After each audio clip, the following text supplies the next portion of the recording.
lots of people travel to the big station at the end of the line.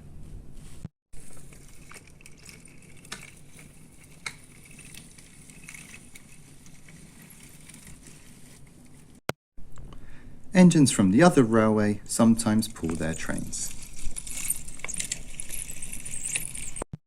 These engines stay the night and go home the next day. Gordon was talking one day to one of these. "When I was young and green," he said, "I remember going to London. Do you know the place? The station's called King's Cross." King's Cross? London's Euston. Everybody knows that. "Rubbish," said Duck. "London's Paddington. I know. I worked there."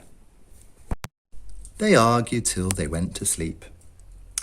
They argued when they woke up. And they were still arguing when the other engine went away. "I've got no patience," said Gordon crossly. "London's Paddington," said Duck.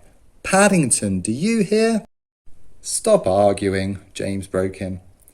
"You're both agreed about something anyway." "What's that?" "London's not Euston," laughed James. Gordon rolled away, still rumbling. "I'm sure it's King's Cross. I'll go and prove it." But that was easier said than done. London lay beyond the big station at the other end of the line. Gordon had to stop there. Another engine then took his train. "If I didn't stop," he thought, "I could go to London." One day he ran right through the station. Another time he tried to start before his fireman could uncouple the coaches. He tried all kinds of tricks, but it was no good. His driver checked him every time. "Oh dear," he thought sadly, "I'll never get there."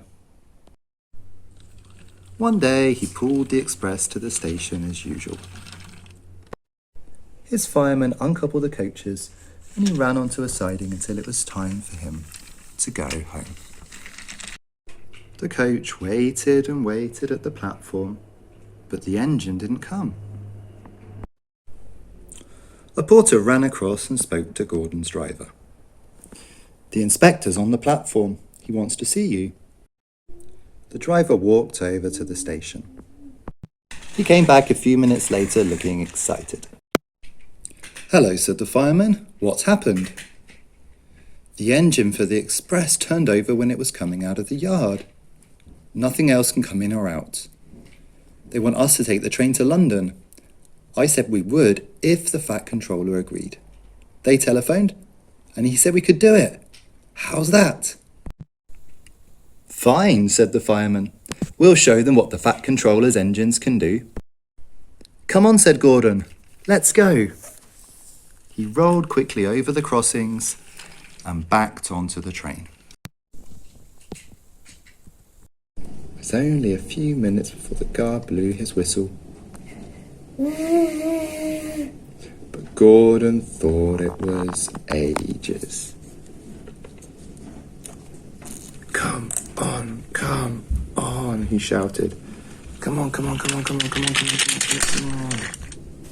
We're going to town, sang the coaches slowly at first, and then faster and faster.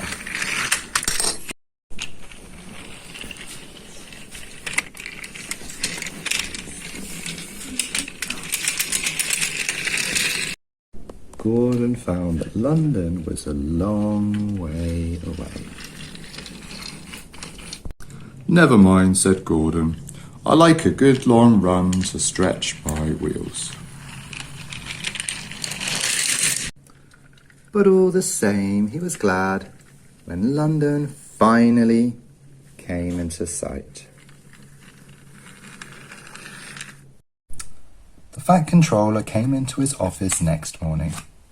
He looked at the letters on his desk.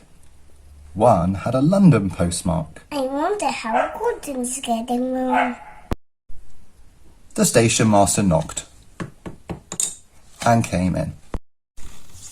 He looked excited.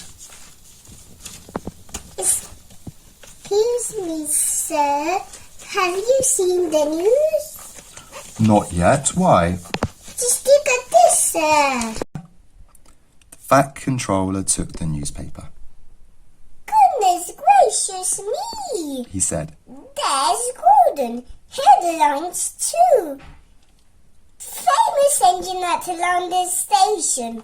Police go to control crowds.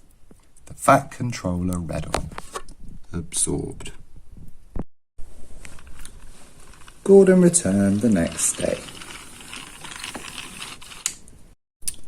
The Fat Controller spoke to his driver and fireman. I see you had a good welcome in London. We certainly did, sir. We signed autographs until our arms ached, and Gordon had his photograph taken from so many directions at once that he didn't know which way to look. Good, said the Fat Controller. I expect he enjoyed himself. Didn't you, Gordon? No, sir, I didn't. Why ever not? London's all wrong, answered Gordon sadly. They've changed it. It isn't King's Cross anymore. It's St. Pancras.